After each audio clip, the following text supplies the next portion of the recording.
Karimnagar municipal కార్పొరేషన్లో smart city కింద చేపట్టిన పనుల్లో జాప్యం లేకుండా చూడాలి అని మాజీ డిప్యూటీ మేయర్ అబ్బాస్ సమీ కోరారు. సోమవారం కలెక్టరేట్లో నిర్వహించిన ప్రజావాణిలో మున్సిపల్ కమిషనర్కు అర్జీ అందించారు.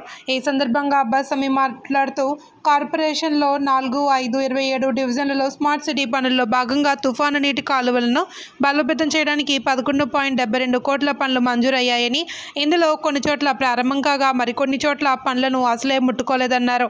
టాటా హాస్పిటల్ నుండి జిల్లా వజ్రమ్మ ఫంక్షన్ హాల్ దగ్గర వరకు ఆర్టీఆర్సీసీ ఎస్డబ్ల్యూ డ్రైన్ల కోసం 927 మీటర్ల ప్రతిపాదిత పొడవును 4.14 కోట్ల వ్యయంతో అంచనా వేయగా 40% వరకు పనులు జరిగాయని పేర్కొన్నారు.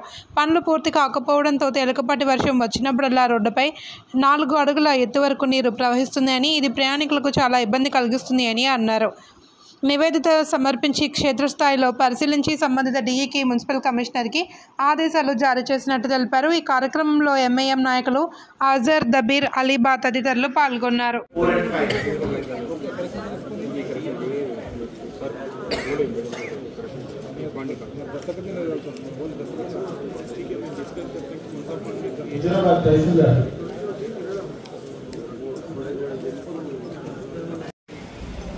ఈరోజు ప్రజావాణిలో Hussainipura, Kanpura division number 4, 5 and 27లో స్మార్ట్ సిటీల శాంక్షన్ అయిన స్టార్మ్ వాటర్ డ్రైన్స్ గురించి ఒక 27 డివిజన్ది సగం డ్రైన్ అయింది, సగం అట్లనే ఆగిపోయింది.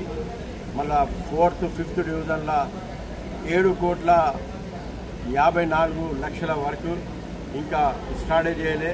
దాంతో ప్రవిష్ట కాడ నుంచి నీళ్ళు ఇంట్లోకి వస్తుంది. మళ్ళా మసీద్ నయీం కాడ నుంచి, సుఫా కాన్వెంట్ నుంచి మొత్తం రోడ్ మీద నుంచి పోతే అక్కడ ఉన్న స్కూల్స్, హెల్త్ సెంటర్, మాస్క్ ఇబ్బంది అవుతుంది.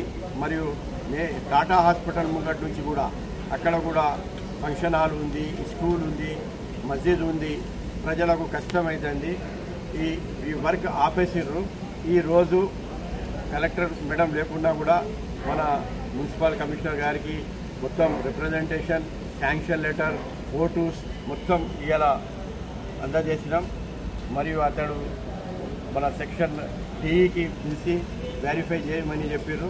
ఒకవేళ వర్క్ కాకుంటే ప్రజలకు కష్టమవుతుంది. ప్రజలు రోడ్డు మీద వచ్చి కూర్చుంటారు, ధర్నాలు చేస్తారు, హంగర్ స్ట్రైక్ చేస్తారు.